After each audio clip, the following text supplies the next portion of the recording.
Hello guys, what's going on? Welcome back to Football Therapy with me, your host Jan. I hope you lot are all doing well, dear friends. I really do hope that, and of course, welcome back to Chelsea News. That's right, mate, the daily series where I see what's being said about the Blues in the media, giving you my opinion, but of course, more importantly, as always, asking for yours and starting up that conversation about the Chelsea subject matter. Welcome on in. Today we're going to be talking about Antonio Rudiger's situation, how he feels like Chelsea's offer is, quote, a slap in the face. I'll give you some figures on that as well. Reports coming from Sport Witness Bild via Sport Witness. I also want to give a couple of comments on that Upday, that news app that basically did some defamation of Edouard Mendy. We'll talk about that briefly. And also, sort of Chelsea related, because it's Frank Lampard, apparently eyeing the Leicester City job, which personally I think might be a bit ambitious for him considering recent circumstances, and the fact how Rodgers could go to Manchester United. I do want to talk about that here today, so settle in, get comfortable, please do drop a like to show your support of Football Therapy. It means a lot to me, and consider subscribing if you're new. If you are subscribing now, hit that all-important bell notifications icon. So make sure all notifications are on, I was going to say, for uploads. So you don't miss a beat, friends. Alright then, we'll talk about Rudy and Lampard in a little bit. Let's quickly put some comments on this Edouard Mendy media story situation. Of course, it's actually got nothing to do with Edouard Mendy. There was some news reported about Benjamin Mendy's current court case for 4 and now 6 counts of rape. Real awful business, sexual assault. Horrible dark business.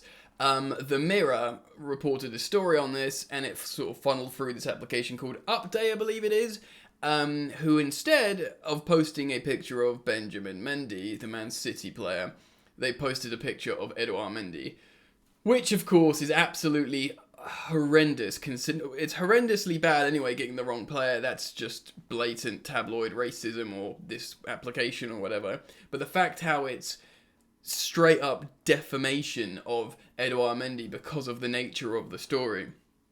Essentially, they're two black that's not even goalkeepers, they're two black footballers called Mendy. One is a goalkeeper, one is Senegalese, and one plays for Chelsea. One is a left back, one is French and plays for Man City. The headline of said article explained Benjamin Mendy, Man City player, yet they put a player in a Chelsea kit, quite clearly a Chelsea kit. Like, it's so dumb, it's so awful. At first a lot of people were thinking this is just from the Mirror, but of course they came out and explained, or Sir Alex Goldberg shared that he was contacted by the Mirror, and they said it was like the third party company or publication thing, Upday, the application I suppose, that got it wrong, and they did a public apology saying, oh, we're sorry, we got it wrong, we'll speak to our image supplier, basically passing on the blame. I hope Chelsea Football Club and Edouard Mendy does try and sue for defamation, because that's awful, because people will see that, and everyone who knows about football a lot, like myself and probably you watching, would be like, well, that's incorrect, that's a howler, that's horrendous. But some people won't. They'll just look at that, they'll see the face, and they'll now associate him with these horrendous crimes, which is awful. Anyway, I'm not going to spend much more time on this. I just wanted to give my opinion and state how it's a horrendous affair, and hopefully they'll have to deal with consequences. Anyway, let's move on. We'll talk about Lampard and Leicester and Rodgers and Man United at the end of the video. Of course, an ongoing story with Chelsea at the moment is the contract negotiations between centre-back Antonio Rudiger and Chelsea Football Club. His like many contract runs out this summer. Chelsea have just released that Porto documentary on the Fifth Stand Apple, certainly part 1, and one of the main recurring characters speaking in their documentary about Chelsea's Champions League win is Antonio Rudiger. And boy, he speaks well. Not only is he playing well under Thomas Tuchel, he's that kind of strong character that wants to fight, and he's developed into this more and more, this like a little bit dirty, but with this sort of skill and application to go with it. And the greatest centre-backs in Europe of all time have always had a little bit of that dark side. There's a great quote from Rudiger in the documentary. I'm going to paraphrase here, but he says something like, sometimes in life you get a taste of blood and you want more. And it's just that kind of like beast mentality that you want in your team, these leaders. Which made me think more and more, man, I really don't want to let this guy go. I'm going to reference Sport Witness real quick, a couple of paragraphs. And of course, this is via Bild in Germany. Of course, him being a German centre-back, being linked to Bayern Munich, etc. It's relevant. They say that Rudiger is after 12 million euros a year, but has only so far been offered 8.5 million euros a year by those in charge. At Chelsea, of course. That's something he's not happy with, particularly with the likes of Marcus Alonso, currently earning 6 million euros a year after tax. So, I don't know how that was. Okay, fair enough. But bearing in mind as well, Marcus Alonso signed a new deal after he was like a free-scoring, Premier League winning wing back, and goal scorers always generally got a little bit more. But I understand at this point now, Rudiger will be frustrated by, him being so important, Alonso not being important. But the timeline of when these contracts are given are important, I think. That's led to the current contract standoff, and Bayern can enter the poker game in quotation marks. But because they can easily pay the 12 million euros Rudiger is looking for. Yeah, that's the thing. And if Bayern Munich can easily pay what he's looking for, think of what Paris Saint-Germain will offer him. They'll offer him silly money. He could end up doing a Jorginho Wijnaldum when he had his heart set on Barcelona. Never intended on going to PSG, but they came along and went, all right, mate, want this silly amount of money to the, and you go, oh, okay then, and you just go there. I'm only saying that now and referencing that because if he is truly interested in more money, Antonio Rudiger, PSG, who have reportedly been interested, they could come in and offer him 15, something ridiculous, for him to go, okay, I'll just win a bunch of French trophies to go with my Champions League or whatever.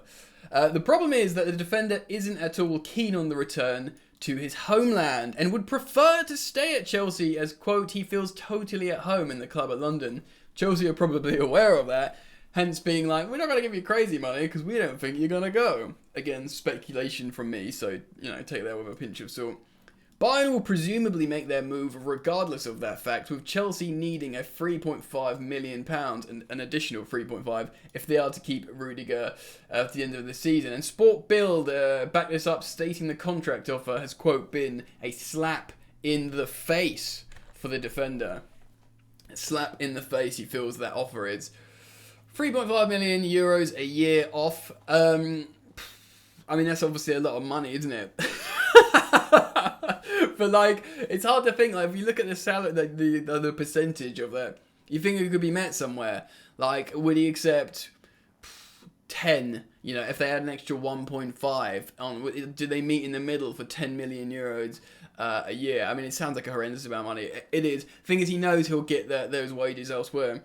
I'm not going to say too much more on this because we've spoken about it before. I've referenced the importance of Antonio Rudiger. I've also referenced how it's difficult to give a player X amount of wages to break your wage structure, even if it means it's better financial sense right now. It would cost much more to buy in a world-class defender and give him good wages as well, when Rudiger wants great wages. Even though the new defender and good wages would be a lot less money outlay. Do you know what I mean? But if you break the wage structure and everyone's unhappy in the dressing room because you get much more, that creates a long-term ethos problem. I'll keep referencing this on the channel because I think it's important because no one thinks about that. And I include myself. I rarely think about that. So that's something to consider. Alright then, let's move on to the next and final part of the video. Talk about Frank Lampard. I spoke about how I thought Norwich would have been an okay job for him. Probably get relegated, try and get up and try and stay in the Premier League. I would have loved for him to go to Crystal Palace. I thought that would have been a great profile of job. There's new reports coming out saying he's lost out the job at Aston Villa, which obviously was a really appealing job for a multitude of reasons, to Steven Gerrard. And to be honest, I kind of understand that. Not just because of Steven Gerrard's coaching success at Rangers, but Steven Gerrard's team. I was listening to a podcast on The Athletic this morning explaining why his team is so magnificent and perfectly balanced in making a winning side. Even if Lampard's shown managerial promise, bringing in youth, development, belief, he never really had this super team. He always just had Morris and Edwards. Edwards, of course, is right now at Chelsea with Thomas Tuchel. And Morris was a great coach in himself, and he was a great youth coach, but it's not, you don't look at the Lampard and Morris as like, yeah, that's the structure, that's the team I want to bring into the club to build. But Gerrard had developed that said team at Rangers, and that's very alluring. So when you think about it like that, it doesn't really surprise you that Lampard lost out to Steven Gerrard, who's won a league title, by the way. Even though, like I've said before, if you examine the body of work closely of both Derby and Chelsea, where they both were, and the limitations and debilitated nature of both those clubs when he came in, he did a great job. So I'm not going to go into the details. I'm sure you know them. I think perhaps people aren't looking at him as fairly as they should when they analyse Lampard's managerial career. But despite that, I think, Dean Smith is a better appointment than him at Norwich. I think because of him, the coaching staff and the setup, I think Gerrard's a better appointment at Villa than Lampard. But some reports are suggesting from Eurosport that he's got his eye on the Leicester job. Would you add him in either? Now that would be, I'm not sure Leicester fans would be overly excited with the appointment of Frank Lampard if he went. I love him to do amazing there and make them all love him and all that kind of stuff.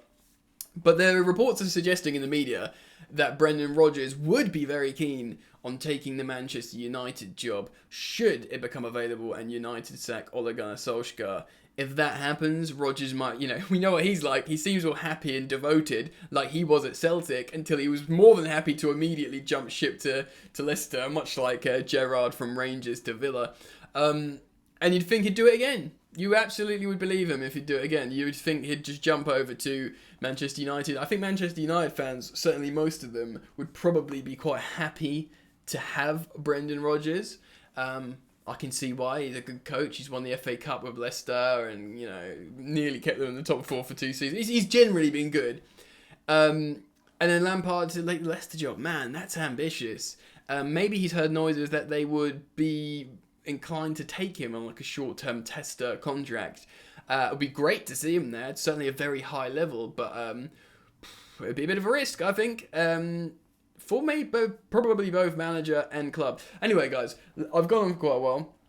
Let me know what you think on all the subject matter, on the managerial merry-go-round, on Antonio Rudiger's situation, and I'm sure all of you have got negative opinions on that media mix-up with Edouard Mendy. I just wanted to give I don't want to necessarily spread too much negativity with that.